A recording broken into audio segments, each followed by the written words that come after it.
wanted to start by saying actually I'm not a financier. This is my disclaimer, but that doesn't mean I don't care about the numbers. And I wanted to pick up from the point made in the previous panel, which is to cite some numbers to you. Yes, the SDG financing gap is $2.5 trillion annually, but we're still seeing from an Islamic social financing aspect, we look at volume of zakat, which is $1 trillion annually. We look at projections for Islamic financing assets, it's about 3.2 trillion by 2021. And if we look at total private capital assets globally, it's around 200 trillion. So clearly for us, it's a no-brainer that a lot of the sophistication that Islamic philanthropy and Islamic financing can bring in terms of efficiency and innovation can help to solve some of the bigger problems that we face in the world today. So we at IFRC didn't want to look at Islamic financing as just another source of financing, but actually wanted to look at how can Islamic financing lead the transformation of making financing in general work for development and humanitarian issues. And this is where we have been working with a number of scholars, financiers, and humanitarians, firstly bringing them all together to look at what might be the co-creation of products that we can actually develop, as opposed to a one-size-fits-all. So one of the first projects we looked at is international zakat financing from a state in Malaysia that had an excess of zakat collection to providing drought assistance in Kenya. We were able, with $1.1 million, we were able to impact 1.4 million lives through rehabilitation of borewells and farming that yielded an impact of $20 million for the community.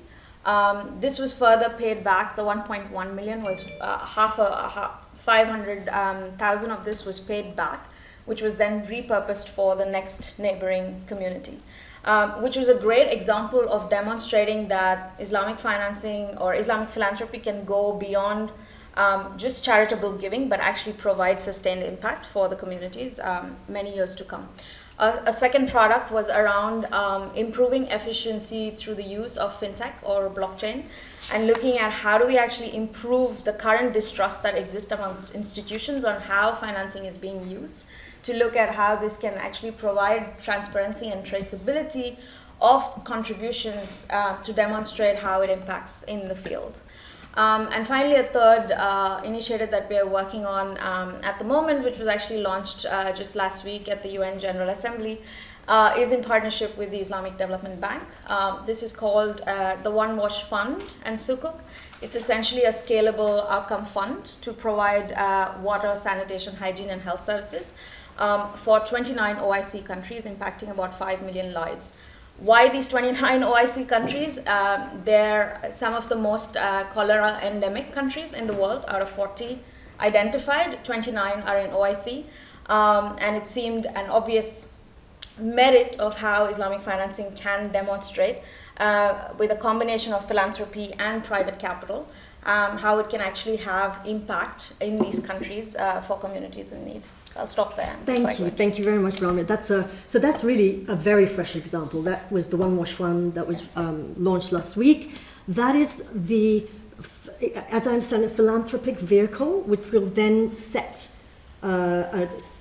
pave the way to a sukuk that will be launched next year, yes, correct? Absolutely. So it's a kind of way of using philanthropic capital to de-risk a product that can then be provided to the more institutional market. Absolutely.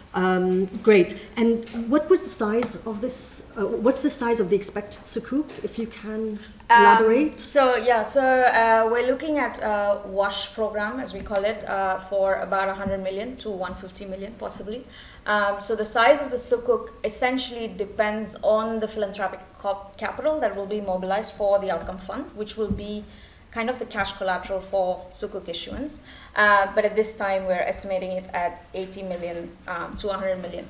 Now, I have to say that if we look at the sukuk market in general, so obviously we get a lot of reaction saying that's not a big number and why is it so difficult? But there's a lot of challenges to look at, especially when serving the humanitarian development sector. We're looking at absorption capacity. We're looking at readiness of countries that are pretty much in fragile contexts very often. And they actually don't, because traditional development impact bonds or even sukuks tend to shift implementation risk towards financiers or investors. The likelihood of them serving low income or middle income countries is very limited.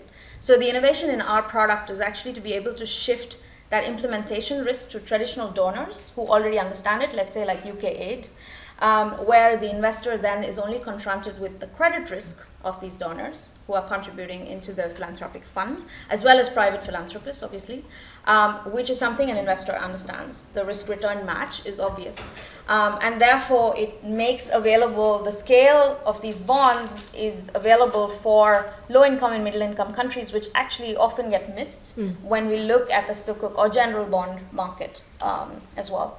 And these are the countries that are most in need. And I think it's pretty obvious in the context we look at that most of them are OIC member countries.